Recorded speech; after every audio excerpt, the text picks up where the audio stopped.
Yes. We'll get that in the dictionary for you. I reckon that's our next step. We'll work on that one. Yeah, well, that's the thing. Like everyone, as I said at the start, everyone has a heart. Yep. It's just the framework around the heart that makes us different. Absolutely. Different coloured skin, different blood types, different size, different shape. Yep. But it goes back because the heart does the same function for everyone, doesn't it? It pumps out blood, oxygen, etc. So, that's why I think having a machine that is designed to make it safer for disabled, but enables able-bodied people to train alongside them, as you mentioned just before. Yeah. And there's nothing out there to do it. And it gives them self-belief and self-confidence. So, if I can get it into the gyms and it opens the doors for gymnasiums where people are in a wheelchair, they can go to the gym and they can train there safely. Because when I was doing the research, I was going around to all the gyms and having a look. And sometimes I'd see people in wheelchairs and they're trying to find the right machine to use and which is exercise that I do this on it, And then they've got to adjust the free weights that comes in. Whereas I've got rid of all of that because you knew I know the difficulty about hand movement. Yep. I've had since the car accident at the age of 7. Yep. With the left hand, then my right hand got crushed, so I know about fingers and all that. And that was one of the things that I was talking to one of the people that I interviewed who was in Western Australia, who was a quadriplegic, and he was in a wheelchair. And he showed me his old machine, and he said, this is what I used to use, and he had trouble pulling out the pins. Yeah, right. That's exactly what he's talking about. Yeah. I started with my hands, just undoing the valves on a car, and if it's in the mag wheels, and you've got your hand in there, because I've lost that much. I can push and pull. Yep. No worries at all. But if it's a fitted little thing, you got to get your fingers in. Yep. I can totally relate to this gentleman who was in the wheelchair. Yeah, so absolutely. That's why, everyone can kind of use a computer and push buttons. So if we can get a machine that we can push buttons or voice control, there's a lot of options we've got with our machine. So we're just slowly testing it, slowly adding little things, getting things finalised, getting it safer. Yeah.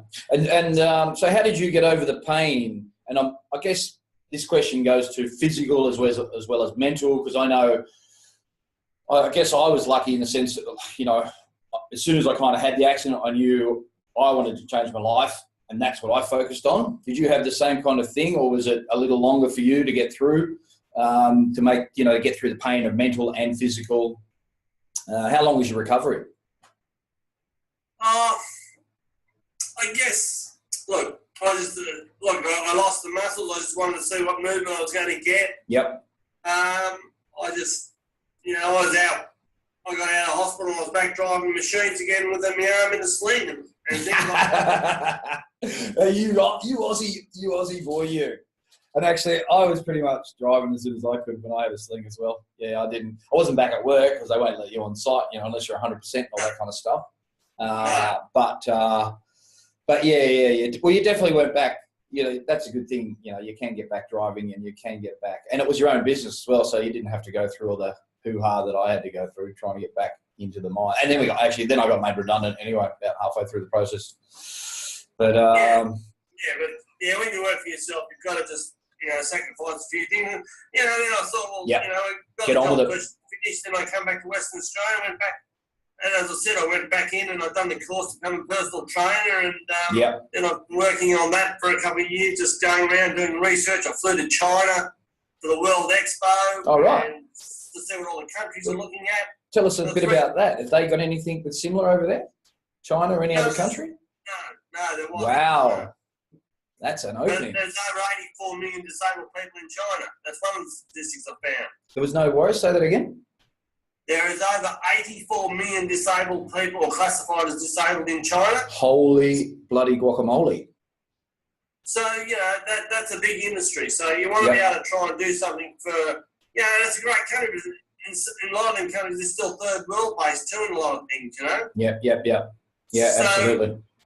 That was some of the research I've done. I went to gyms in Singapore. I went to gyms in China. Wow, nice work.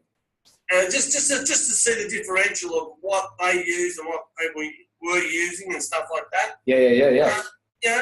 And some of the stuff was good, but there's no multi-combination machine. A lot of it was individuals like suited row machines or leg press kind of on their own and things like that, but nothing combined together.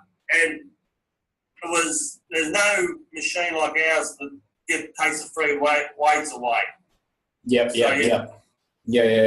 Now, I'm just going to move on to another question, which is more about what would you give advice to our listeners in the sense of,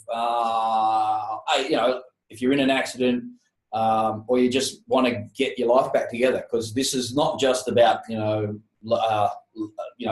us having accidents and changing our lives. I would like to think people want to do it before we have an accident and get on with your life while you're living. So what would any big tips that you can give people to just to get on with your life? Don't wait for the accident, like I did. And, I didn't know. I've had a lot of different businesses, but this is one of those turning points for me, definitely, where I went, I've had enough, I'm getting out of here and I'm going to change my life. But any big tips that you can give people on just getting on with life and making it better, never giving up? Well, I believe if you find your true passion. Nice. Yeah. If you can really find what your true passion is, like my passion was never in the earth moving, never had. No, mine wasn't in mine. I was because it was a family industry, but in 1979 I was in a dump truck at a quarry where I was working when I just left school, and I went over the edge in the dump truck. Yeah. I was 19. Yeah. So that was probably a sign saying, hey, this isn't the industry you should be in. Yeah. As you were going down the hill, Yeah, exactly. So, but it just took me a little bit longer to wake up and find out, okay, once I lost my hand move or lost the muscles in my hand about 20 years later, 30 years later in another accident, I said, well, this is kind of a convincing story. This is the clincher that says you've got to be out of this. So, So, actually, just how old are you as well? I'm 55. 55. Well, I'm 46. So it's never too late to change your mind and change your life. Because that's what it's all about.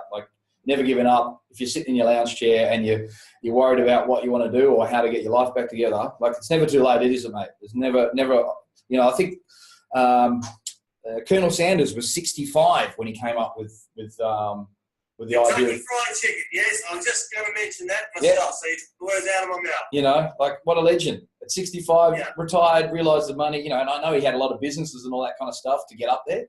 But, you never give up. You've got to just keep trying. And if you give up, then, if you're not moving, you're dead pretty much. If you're not moving forward.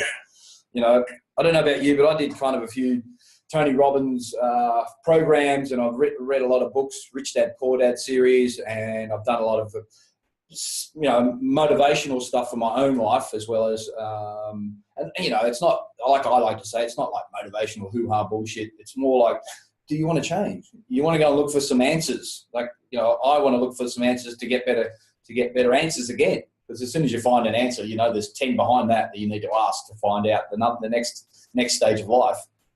Well, they say journey of 1,000 miles starts with the first step, don't they? Hell yes, absolutely. So that's what you've done, and I've done the same thing. I've done Tony Robbins. I've crewed for Tony. I was a bouncer for Tony in Singapore. Yeah, right. So you've done the whole nice work. Yeah. Yeah, so I've done that. Robert Kiyosaki, Keith Cunningham. Yep. I've done all them. Done some Australian stuff. Yep. I've read all the books. I've got, but I was fortunate enough to meet Richard Branson. Wow. Nice. Really? Yeah. Cool. Tell us a bit about that. His books were the ones that inspired me to become an entrepreneur. Nice. I was reading his book while I was sitting on a machine. There was $2 million worth of machinery, and I thought, well, how can I own one of these machines and not work night shift? Yep. And his book was Losing My Virginity, his first book that he wrote. His biography. Yep. And from that point, where I was sitting on a 24M grader at Sunrise Dam, till now is, a lot of things have changed because of that book. It really turned me around. And, I had an accident in 2007. I was reading his book in 2001. So I've read I've read all his books. I've been fortunate enough to meet him. Yep. I also would say to people to have a bucket list. Yeah. Absolutely. Write down a bucket list. I had a bucket list, and I'm a big Beatle fan, and I had to meet one of the Beatles. Well, George Harrison had passed. Yep. McCartney had pulled out of coming to Australia after the Bali bombing. Yep. Exactly when the Bali bombing was on was exactly when I was working with Rio Tinto, so I know that was far back. So that's my timing there. Yep. But as fortunate comes, Ringo Starr was coming to Melbourne, and I got to meet Ringo Starr. Hell yeah. So, that's what I'd say for people to do. Believe in yourself, dream big. Yep. Write down goals, write down bucket lists. Yeah. And don't be scared to try outlandish. And also, when opportunity comes, take it. Yep. Don't say, it'll come around another. You never know. You've just got to grab the opportunity and grab it. And believe in your gut feeling. Yeah. A lot of people don't believe in their gut feeling. You've got to start believing in your gut feeling. So yeah. That's helped me a hell of a lot now. That's what Tony Robbins, as you said, you learn about your inner self and your inner mind. Yeah. Take on control what goes in.